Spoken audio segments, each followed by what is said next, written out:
नमस्कार दोस्तों, ओम नमः शिवाय। दोस्तों, सावन का महीना भगवान शिव को समर्पित है और सावन का मंगलवार माता पार्वती को। सावन के मंगलवार को मंगला गौरी की पूजा अर्चना की जाती है। मान्यताओं के अनुसार इस दिन व्रत रखने से मनोकामना जल्द पूरी हो जाती है। सुहागिन महिलाएं अगर इस व्रत को रखती हैं तो उन्हें अखंड सौभाग्यवती होने का वरदान प्राप्त होता है। सावन में मंगलवार को सुहागिन महिलाएं पूरे दिन व्रत रखकर शाम को मंगला गौरी की विधि विधान से पूजा अर्चना करती हैं और व्रत कथा पढ़ती हैं। आइए श्रवण करते हैं मंगला गौरी व्रत कथा। एक समय की बात है, एक शहर में धर्मपाल नाम का एक साहूकार रहता था। उसकी पत्नी बहुत खूबसूरत थी और उसके पास काफी संपत्ति थी, लेकिन उसके कोई संतान नहीं होने के कारण वे काफी दुखी रहा करते थे। एक दिन साहूकार के घर एक महात्मा पधारे। साहूकार ने उनका खूब आदर सत्कार किया और साहूकार ने अपने निसंतान होने की सारी बात साधु महात्मा ने कुछ देर विचार किया। उसके पश्चात साहूकार की पत्नी से बोले, बेटी, तुम आने वाले सावन के पहले मंगलवार से माँ मंगला गौरी के व्रत की स्थापना करो और सावन माह में जितने भी माँ मंगला गौरी के व्रत पड़े उन्हें विधि विधान से करो। ऐसा करने से तुम्हें जल्द ही संतान की प्राप्ति होगी। साहूकार की पत्नी हाथ जोड़कर बोली, बाबा, आप मंगला गौरी व्रत का विधान मुझे समझा कर कहिए। मैं पूरी श्रद्धा भाव से ये व्रत अवश्य करूंगी। साधु महात्मा ने साहूकार की पत्नी को माँ मंगला गौरी के व्रत की पूजा विधि समझाकर और आशीर्वाद देकर वहां से चले गए। साहूकार की पत्नी ने सावन के पहले मंगलवार से ही माता पार्वती का पूजन और व्रत करना शुरू कर दिया। सावन माह में आए सभी मंगला गौरी के व्रत साहूकार की पत्नी ने पूरी विधि विधान से पूरे किए और उद्यापन किया। साहूकारनी की भक्ति भाव से माँ पार्वती प्रसन्न हुई। एक रात जब साहूकार गहरी निद्रा में सो रहा था तो उसे एक आवाज सुनाई दी, धर्मपाल, कल तुम प्रातः एक ऐसे आम के पेड़ की तलाश में जाना जिसके नीचे गणेश जी की प्रतिमा स्थापित हो और उस आम के वृक्ष का फल अपनी पत्नी को तोड़कर खाने को देना, जिससे तुम्हें अवश्य ही पुत्र रत्न की प्राप्ति होगी। उस आवाज को सुनकर धर्मपाल की आंख खुल गई और अगले दिन सुबह सुबह ही धर्मपाल उस आम की तलाश में निकल पड़ा। काफी दूर आने के बाद धर्मपाल को वह आम का वृक्ष दिख गया। साहूकार ने बिना सोचे समझे ही पत्थर उठाकर उस पेड़ पर बरसाने लगा ताकि वृक्ष से टूटकर आम नीचे गिर जाए और वो आम को जल्दी से ले जाए।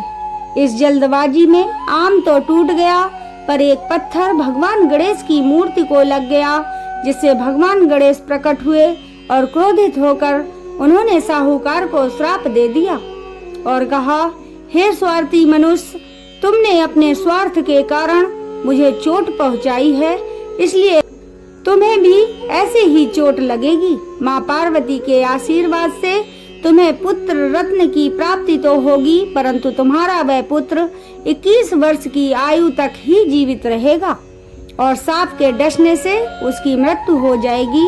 इतना कहकर गणेश जी अंतर्ध्यान हो गए। गणेश जी की बातें सुनकर साहूकार घबरा गया और चिंता में घर चला गया, परंतु उसने ये बात अपनी पत्नी को नहीं बताई और वो आम उसे खाने के लिए दे दिया। कुछ समय पश्चात साहूकार के घर एक सुंदर बालक का जन्म हुआ। साहूकार ने उस बालक का नाम अमर रखा। धीरे धीरे अमर 20 साल का हो गया, लेकिन साहूकार को गणेश जी का श्राप अभी भी याद था। साहूकार अमर को लेकर बहुत चिंता में रहता था। साहूकार को चिंतित देख एक दिन साहूकार की पत्नी ने पूछा, हे स्वामी, क्या बात है? मैं कुछ दिनों से देख रही हूँ आप बहुत ही चिंतित रहते हैं। तब साहूकार ने दुखी मन से गणेश जी के श्राप की बात साहूकारनी को बता दी। साहूकारनी ने दुखी होकर कहा, क्यों ना हम एक ऐसी बहू से अपने पुत्र का विवाह करा दें जो मंगला गौरी की भक्त हो। साहूकार ने कहा, ठीक है, मैं कल से ही एक ऐसी लड़की की तलाश करूंगा जो माँ मंगला गौरी की विधि विधान से पूजा करती हो। साहूकार प्रातः कन्या की तलाश में निकल गया और मंदिर के बाहर एक कन्या को अपनी माँ के साथ पंडित जी से कुछ वार्तालाप करते हुए माँ मंगला गौरी के व्रत की विधि विधान पूछते हुए एक कन्या को देखा। साहूकार वहीं रुककर उसकी माँ से कहने लगा, बहन जी, मुझे अपने बेटे अमर के लिए ऐसी ही लड़की चाहिए। मैं आपकी बेटी का हाथ अपने बेटे के लिए मांगता हूँ। पंडित जी ने कहा, देखो बेटी, माँ मंगला गौरी की कृपा से तुम्हारे लिए इतने बड़े घर का रिश्ता खुद चलकर तुम्हारे लिए आया है। पंडित जी की बातें सुनकर माँ बेटी विवाह के लिए राजी हो गई। साहूकार ने रमा और अमर का विवाह बड़े ही धूमधाम से करा दिया। विवाह के पश्चात भी रमा ने मंगला गौरी का व्रत करना नहीं छोड़ा। व्रत के प्रभाव से माँ पार्वती ने रमा को सौभाग्यवती होने का आशीर्वाद दिया था। इसलिए एक दिन रमा के सपने में माता पार्वती आती हैं और कहती हैं, रमा, मैंने तुम्हें अखंड सौभाग्यवती होने का वरदान दिया था और वहीं तुम्हारे पति को श्राप के कारण कल सांप डसने आएगा, तो तुम रात्रि के समय एक कटोरे में दूध भरकर रखना और उसी के बराबर में एक खाली मिट्टी का बर्तन रखना। रात के समय जब सर्प तुम्हारे पति को डसने आएगा तो दूध पीकर उस मटके में बैठ जाएगा। उसके पश्चात तुम उस मटके को एक कपड़े से बांध देना, उसे जंगल में छोड़ देना। ऐसा करने से तुम्हारे पति के ऊपर से मृत्यु का संकट टल जाएगा। ऐसा कहकर माँ पार्वती वहां से चली गईं। अगली रात्रि को उसने वैसा ही किया जैसा माँ पार्वती ने सपने में उससे कहा था। सांप आया, दूध पीकर उस मटके में बैठ गया। रमा ने उसे कपड़े से बांधकर जंगल में छोड़ दिया और खुशी खुशी घर आ गई। सुबह उठकर रात्रि की सारी बातें बहू से सुनकर साहूकार ने परिवार सहित प्रसन्न चित्त होकर माँ मंगला गौरी को धन्यवाद किया। बोलिए मंगला गौरी माता की जय।